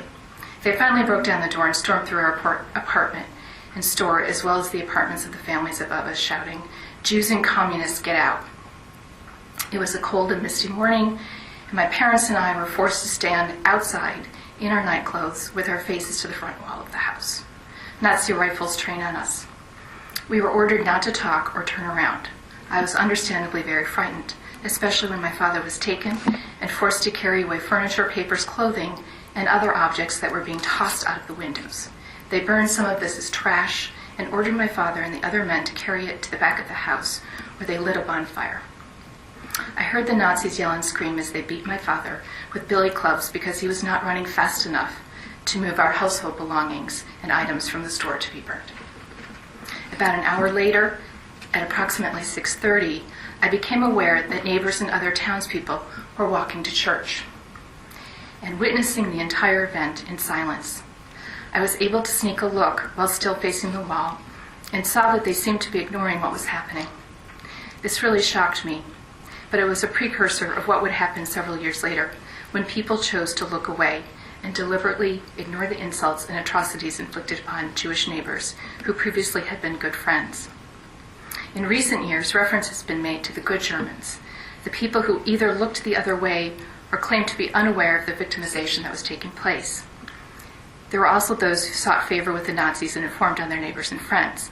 I believe there actually were good Germans in the 1930s and 40s, but who could really know who they were? That Easter morning. So fast forward to Easter morning in 2012. And what can you imagine about what Easter morning, Easter Sunday morning, is like for my children in my house? Dissonance, for sure. A day earmarked for renewal in the Christian calendar, and the secular calendar too, is indelibly linked to an anniversary of suffering. This is not just cognitive dissonance, of course. It is affective too. It is the kind of question mark that occurs experientially. Why do things feel the very opposite of my expectations? This dissonance, in that respect, is useful. It is the moral act of refusing to look away. In this case, refusing to look away from the calendar. One could say that it has been formulated well enough that way. In that sense, it's successfully decoded in this young generation. The remembering may be an inescapable reflex, but it is also an act with purpose. So that's a parable for my children. It's pretty clearly written out. It says to them, speaks to them, please do not look away from this atrocity. Please remember your past. But what if Resentiment is not properly decoded? There is a literature that many of you are aware of on the psychological transgenerational impact of atrocity, trauma. This is most apparent with Holocaust survivors, but some has been written also about children of Vietnam veterans, children of Japanese internment survivors, to name a few.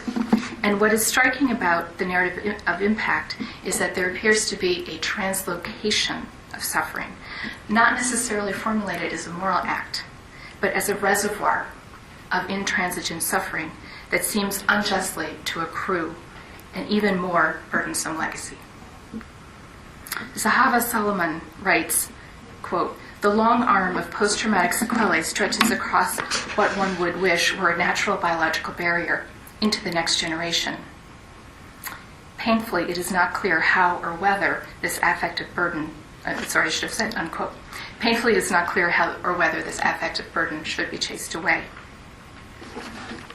How can it be contained, and how far will it go? And recall that whereas it is noble to carry the pain of remembrance, there are others who are deliberate in their forgetting. Natan Kellerman wrote a piece reviewing the distant sequelae, the transgenerational sequelae of atrocities among children of Holocaust survivors, and in it he inventoried the risk correlates of people who didn't do well psychologically. And perhaps tellingly about the dilemma, the last item on the list of 7 was that the trauma is either talked about too little or too much. So we see the kind of corner these children are painted into. I'd like to go now to Fiji for a moment to consider a very different scenario. And I'll set it up by saying that in 1867, Reverend Thomas Baker, a missionary at the time, a Methodist missionary, perished at the hands of the Nambu Tatau warriors, which their descendants still live in the region where I work in Fiji. And the tension in hearing and how this atrocity is remembered and renegotiated might well be seen in 2 newspaper pieces that I'll quote from here. One is a piece on the Fiji Museum where Reverend Baker's shoes, uneaten shoes, are on display. And Reverend Baker was first murdered and then eaten by the warriors. And the story goes that he did something, that there was a peaceable negotiation, and then he did something that was misinterpreted, untoward. He was killed brutally and eaten from head to toe, and except for his shoes, which it was not at first registered that these were not part of him. And so those shoes, the soles of those shoes, remain on display in the museum. And so I want to read from an article in the Fiji Times a year or 2 ago, 2009, entitled, "Cousins Take a Trip Down Memory Lane." It was a fun-filled day for children who were part of Fiji Museum Fun Week yesterday. And then the article goes on. And Ms. Sharma, who speaks for the museum, says, "Over the years we've seen many students do not visit the museum, and when it has much educational heritage of our country, they need to know." Now, this article is accompanied by an unsettling picture that I'm sorry I don't have, but I will describe to you. There's a picture of Reverend Thomas Baker's artifacts, if you will, and 3 boys peer the remains of Reverend Thomas Baker's shoes, arranged in a sort of tableau, and a grandfather presides over them in the background. 2 of them are smiling, possibly aware of the Fiji Times photographer, and the other boys' eyes are rounded in surprise. Artifacts included are from notable points of the narrative: a Bible, pieces of disintegrating leather shoes now in 7 flat pieces. They're colorless, warped with age and humidity, and they're set-aside cards that are typewritten with words that connect them to the story of Reverend Baker. There's a cross, there's a tambua, a whale's tooth, and his portrait. There's a pleasant enough countenance. Reading into it, you saw that he was affluent, young, possibly bored, and there was no tell of smugness or suspicion, nothing at all to presage a violent full stop to his life. Nothing to presage a future moment when this bland expression must have gone to stupefied. There was no ambush, as I said. Something went wrong in the transaction. He came as a missionary, and something triggered an unexpected cascade of events, resulting in an untimely, undignified demise of the Reverend Baker. Fixed in this scandal, this unseemly end, his life became defined by this tragedy, and is now tended by a curator who arranged the artifacts as if setting some sort of kitchen table. And it seems that this is all we will come to know of this man's life, and equally so the Klansmen whose ancestors committed the crime, who feel unforgiven. And it's actually their story that interests me here. because whatever arrogance or missteps Reverend Baker made are more in dispute than the weighty legacy of the accursed villagers. Generations later, they continue to suffer under the burden of this atrocity. Their narrative was one of moral stain, quite concrete in the present invisible red grass that grows in their village and is said to be the indelible stain of the bloody encounter. This transgenerational legacy cinches them like a noose. And I'm going to read from a BBC article several years earlier that's entitled, "Eton Missionaries' Family Get Apology." And the subtitle, "The residents of a Fiji village have apologized to the family of an English Christian missionary who was eaten by tribespeople 136 years ago." Quoting, "We are facing so many hardships," Ratu, or Chief Philomoni Nawa Alevu told AFP. "We believe we must have been cursed, and we must apologize for what happened. When we have made the apology, we will be clean again," he said. Thomas Baker, Reverend Baker, was survived by his great-great-grandchildren, and they trekked to Fiji at the invitation of these Klansmen in 2003. And one of them is quoted here. "I and my family are happy to help them in any way they want us to," said Jeff Lester, who is a Baptist. He stressed that he and his family members do not believe the village is cursed because of its cannibal past. So the Klansmen, finding themselves unforgiven, not because they are unremorseful, but because they cannot engage in a conversation about closure. The accursed descendants are caught now in unrequited penitence for this atrocity, and it is difficult to know how they can override this narrative of being cursed. And I confess I don't know the sequel. I do know that Fijians take propitiation and expiation very, very seriously, but expiation needs to be a transaction, and with someone at the other end, just as reconciliation requires the action, or the traction rather, of remorse. Expiation requires a response. So I did hear of a recent triumph for that clan. A secondary school was opened up after years of having no school in that remote area, and it's possible they feel the curse has been lifted. I'm interested in the story, however, because I suspect quite the opposite, that there's still churning of unrequited penitence, that without descendants willing to accept their injuries, there can be no reconciliation of this past. Their collective identity, one can wonder, may well continue to be that of the unforgiven, but what moral purpose does this serve? How is this affect, this sense of open wound, ever healed? More importantly, where does the affect go? And how is it reconstituted, not in ressentiment, but resentments? Some that lead to new brutality and cruelty, who can say? And here's the sequel to the other narrative, my first narrative. On page 6, the next page of the memoir of my father-in-law, another death of a great-great-grandfather is reported, my children's great-great-grandfather. This one rather unstoried, except in this memoir. The story is of Simon Isselbacher, whose car broke down, making him prey to a drunken Nazi officer, who then beat him to death. As horrific a story as it is affectively rather remote. There's little to remember it by, no yard-side candle, lit or any trace, but in the telling, the writing of the memoir.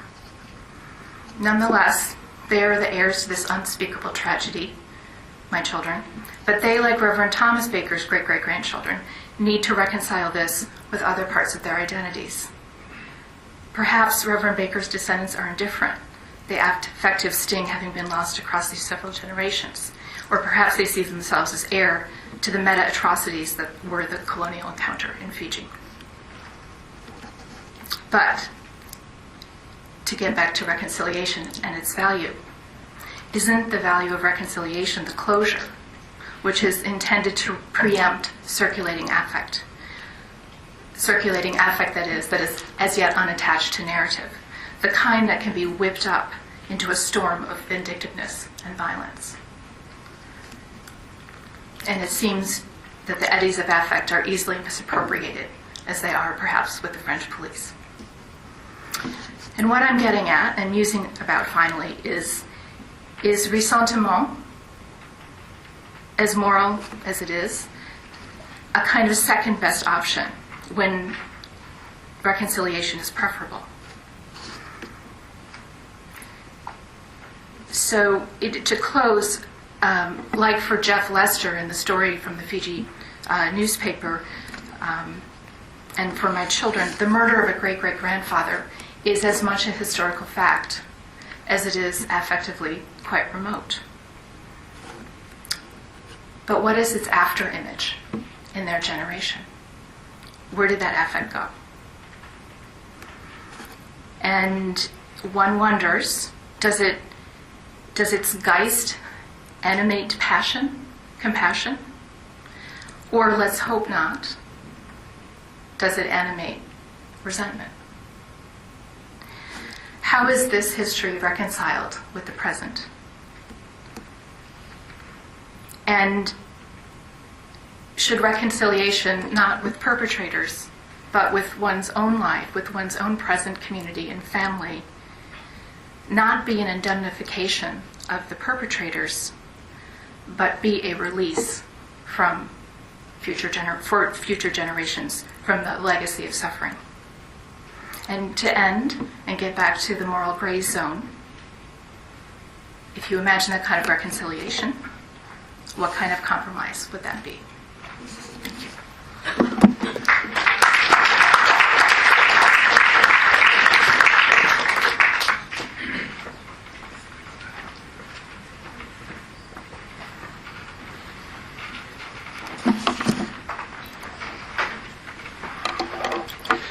Well, my comments follow up on those of Anne, and are also a kind of musing that as opposed to a very clear and direct reading of the paper in response to it, is a kind of recording late last night of some thoughts that I had alongside the reading. And the summary goes as follows. This paper makes a very critical argument for the importance of the sociological to the moral. However, slightly obliquely, as if from the corner of the eye, the paper opens up in a powerful way a series of questions about the relation of the psychological to the political. And here I'm referring to the same long-lasting effects of ressentiment that Anne spoke about, but asking how these then play into generational politics and into politics. So just a few words about about what I mean, and is summarized in that. First, I think it is important to acknowledge just the importance of the anthropological reading of ethics that transcends the individual moral actor that Didier gave for us, placing moral constructs not in reified versions of culture as context, but sociologically in context of power and inequality. And I think that's the great contribution here, and thus of the sociological to the moral. Second, I deeply appreciate an effort to engage the moral in what you call the gray zones, that is, of moral complexity, of actors caught in structures of power and inequality, serving interests other than their own, etc. With my own unspoken, for myself, this also brings to mind a kind of interlocutor from my youth of Reinhold Niebuhr's writing about individual actors in certain kinds of complex moral societies, about which, and the disjunction between individual moral actors and the societies in which they function. And your attention to the affective quality of the moral. But now I want to raise some questions about the formulation here that takes me to the suggestion that runs alongside my thinking of all of this, about questions about the relation of the psychological to the political.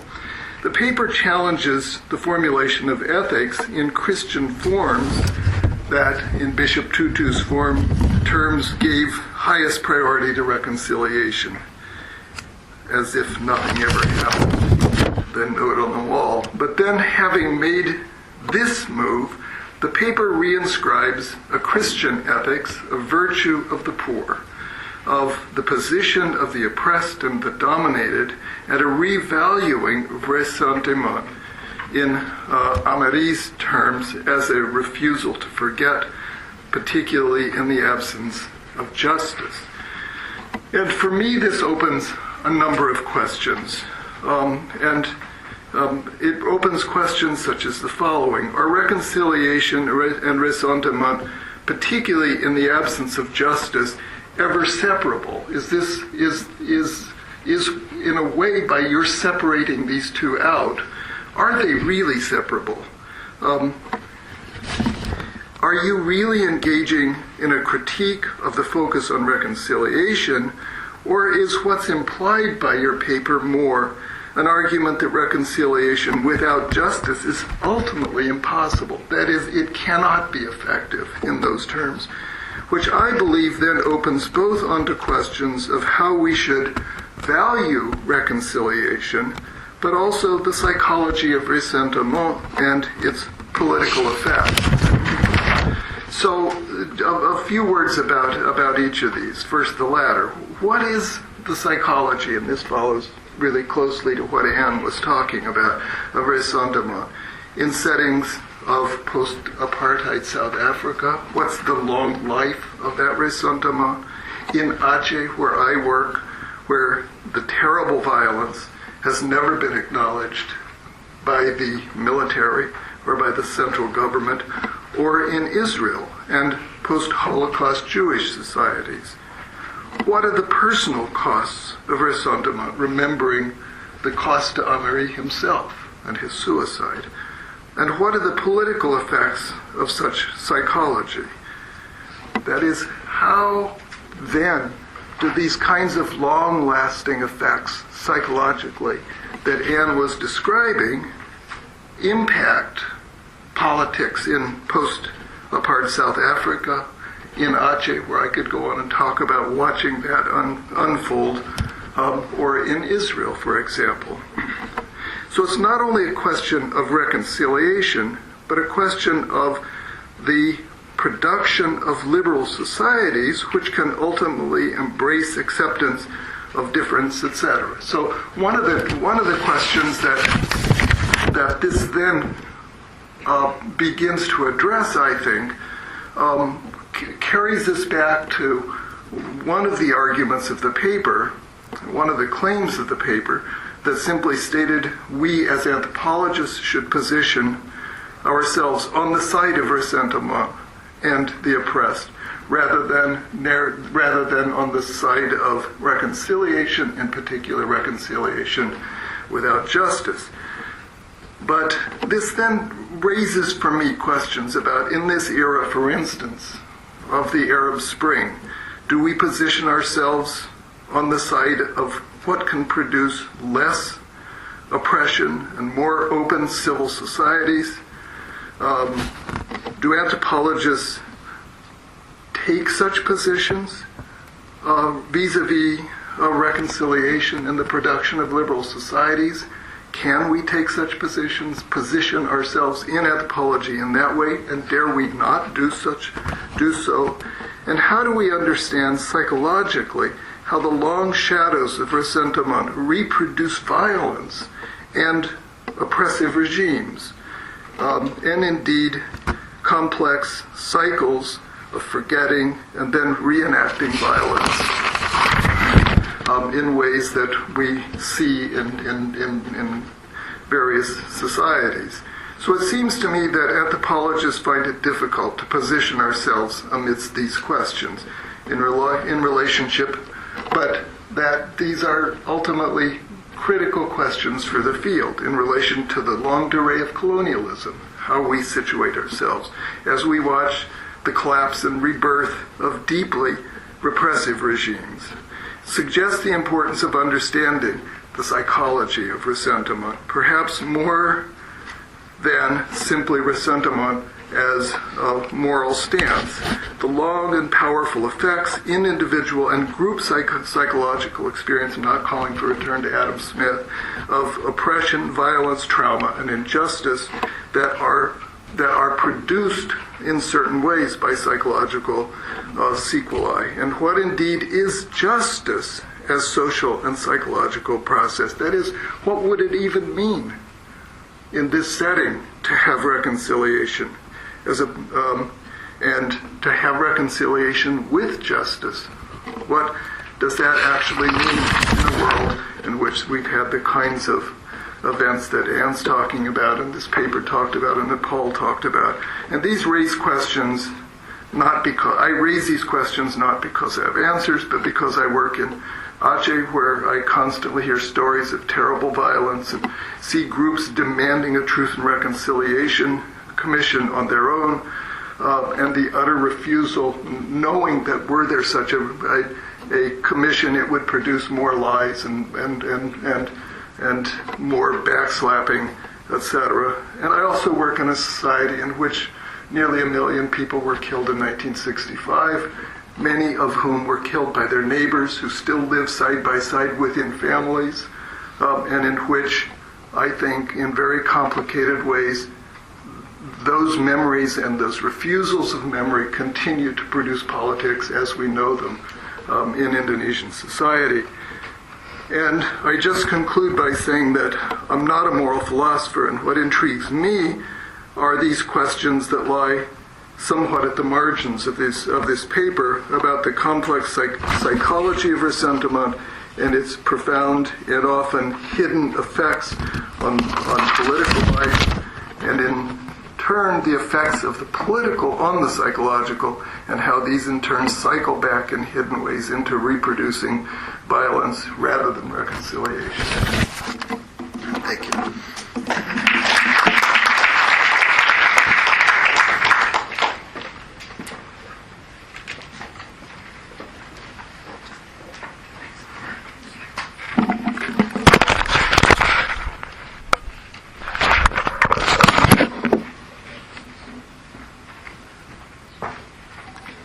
Barbara Moore and Marshall Moore, good to see you here.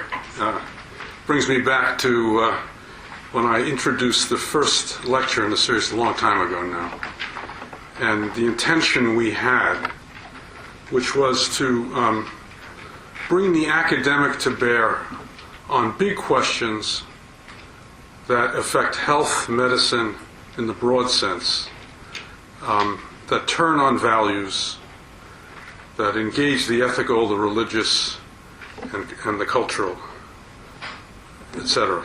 And let me just say, in this regard, I think that we really all should congratulate Didier for doing a terrific job, I think, of showing the seriousness of his academic purpose vis-a-vis the seriousness of the questions he examines. Now, unlike my colleagues, I'm going to stay closer to the text, because this is a text, obviously, that's going to be published in some form, and I really feel that a serious text invites a serious set of comments. And so, though my comments will sound quite critical, actually they are meant to be critically supportive in this regard. So the first thing is to recognize that much of anthropology fails on the level of scholarship by reducing to a single sentence the way it examines particular positions that are quite complex by fellow scholars in the field.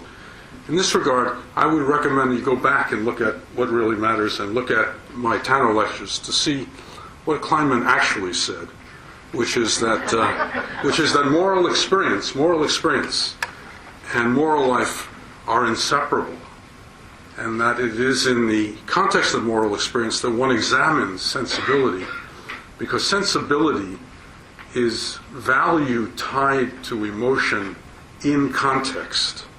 I leave some notes in this regard here that I won't go into in great detail, but clearly ressentiment, like collusion, like collaboration, like so many of the gray zone sentiments, needs to be seen deeply in these local worlds and also subjectively in that dialectic that's I'm going to hold you to, because this is your definition throughout the paper. But if you do this, this means that you has to be grounded in subjectivity, in a real examination of subjectivity. in deep engagements, which I'm sure you've had, but they're not well represented in what's presented. So, for example, when you say on page 18, concluding about the white woman who could not have resentment, she could only have resentment, you say this white woman could have felt anger or even resentment toward the criminal, which she did not, but she could not have experienced resentment, since she had not been exposed all her life to the violence of inferiorization and stigmatization. How do you know? How do you know she wasn't inferiorized or stigmatized in the context of her family or her social network? More than that, it sounds like the application of a theory to create the fact.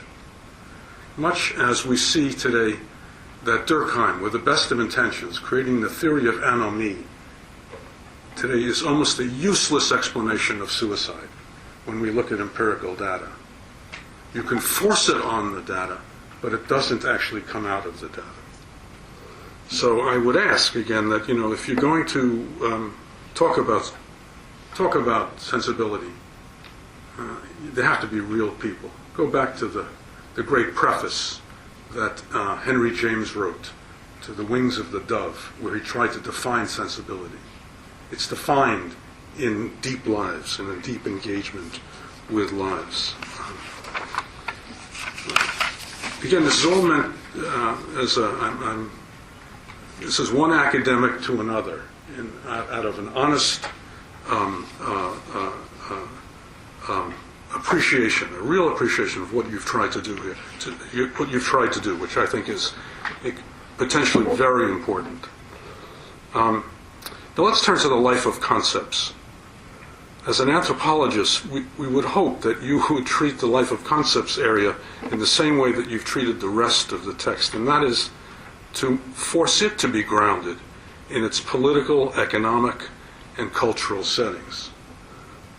Why accept Adam Smith's interpretation, Nietzsche's interpretation, Max Scheler's interpretation, without placing them in their socio-historical context? I think that's extremely important, and that allows us to understand, well, where did resentment come from? And I think that in Scheler in particular, who I want to thank you for forcing me back to read my Scheler. In Scheler in particular, we see where this is coming from a conservative Catholic response to Weber. Scheler saw humanitarianism coming out of the very bureaucracy that Weber criticized. He saw, however, Weber's sense that Protestantism led to the more to capitalism as needed to be balanced by an understanding that Catholicism would not produce, in Scheller's view, a kind of humanitarianism that would become merely mechanical, but would be organically organized out of love. I think one has to see that in terms of who was Scheler and who was he writing for and what was he writing from. He was writing in a conservative Catholic tradition that felt itself under assault at that particular time that he wrote, which is in 1917, I think, when he had his reflections on this.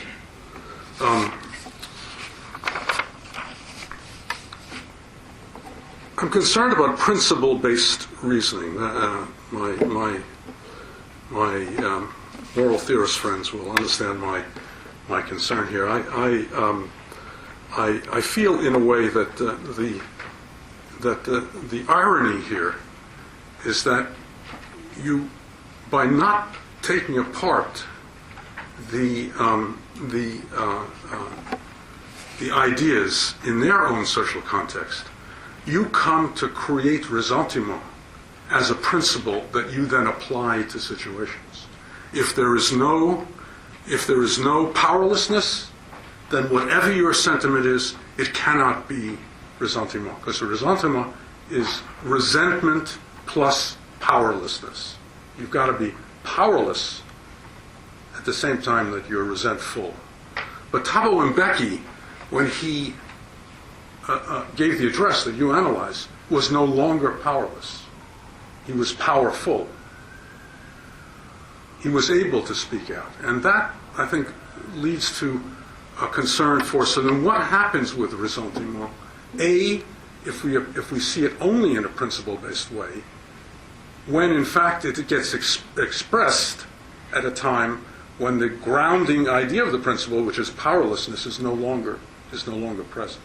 I think that you have to examine that, but also to be concerned about what does it mean to enforce this principle based on the absolute necessity of historical powerlessness. So what do you do there by forcing that as a principle? I think that that's now the reason that this troubles me, of course, is that there's a direct parallel in where I work in Chinese society, and that is shuoku, speaking bitterness. Speaking bitterness. You could only speak bitterness under radical Maoism if you came from the classes that had been brutalized in the Chinese past,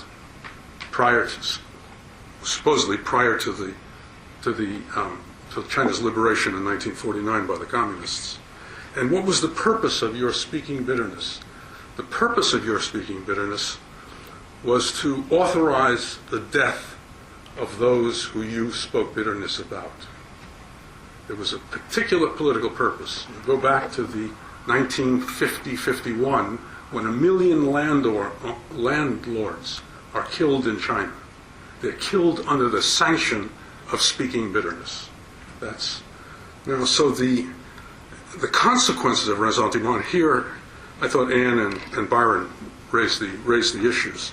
The consequences then have to be faced. What are the unintended consequences, and what are the political uses of ressentiment? And I think this is what occurred to me in this regard was that if you really want to see ressentiment today in vis-a-vis the Holocaust, we listen to the discourse of settlers, most of whom are not Holocaust survivors, to use the Holocaust to justify the oppression of Palestinians.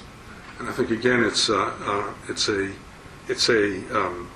the consequences of that discourse are crucial. So I would say that please accept it in this regard that you have honored us with a strong, bold, significant, and extremely serious analysis that I hope will be published. But I think before you publish it, you need to rework it with regard to the what I've attempted to raise as serious concerns from your respondents. And let me end by saying this is exactly what we hope would happen with the Roger Allan Moore Lecture, that we would get outstanding figures, and Didier is smack in line with think of another Francophone speaker who we had here with Jean Starobinsky, the great intellectual historian at the University of Geneva, who spoke maybe a decade ago, maybe longer. We would bring to bear on this criticism that would speak to large purposes. I think today we realized, our speaker led us to realize that, to animate that initiating sentiment. Thank you.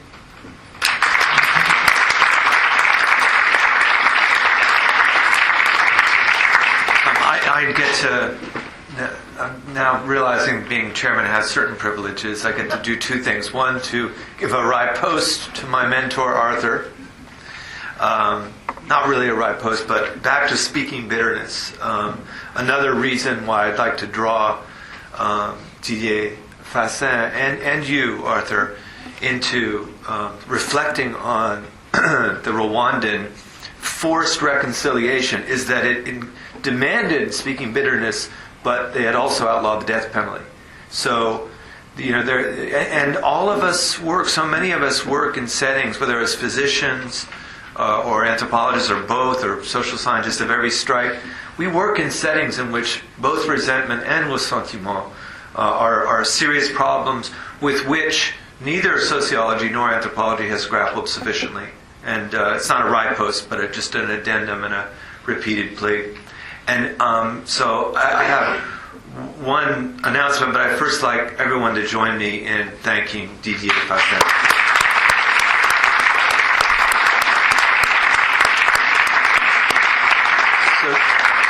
To Barbara and your family, it is a delight to have you back here, and thank you for supporting our department. I hope you're pleased with how seriously we take these questions, even here in the Waterhouse Room of Harvard Medical School, especially here in the Waterhouse Room of the Harvard Medical School. And I'd like to announce another great development for our department today. Today we learned that Megan Murray has been named full professor at Harvard Medical School. And so,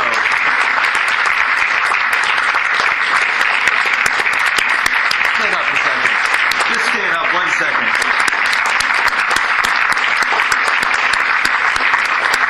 Megan Murray is a great doctor and a great friend and a great scientist who brings this broad biosocial view, which she actually adopted as early as college. I will not name the institution. It's evil and it's based in Hanover. Took one of our former chairs away. That's the joke, of course. But Megan has been interested in what we do as social scientists for many long years. She's also an expert in tuberculosis and an epidemiologist of, as you can say, of highest repute. She actually becomes, as by my bookkeeping, the first real full professor of global health at Harvard University, really moving forward on this track that we're trying to build.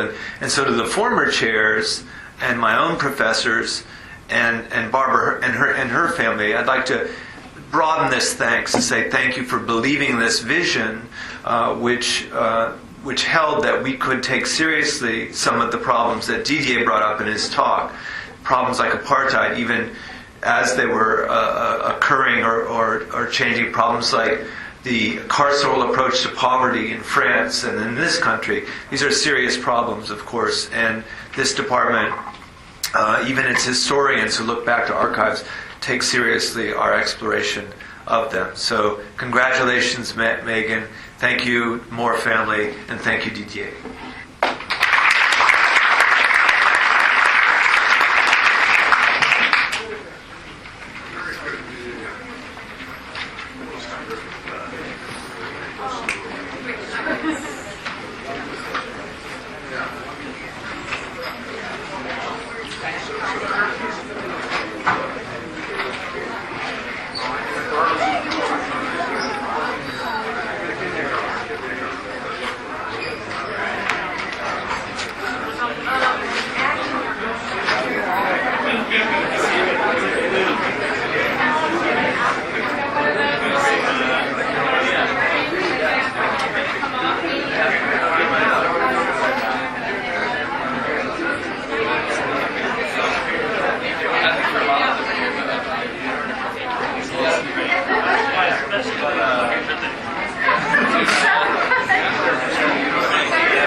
giving us more of the subject matter, but especially that woman.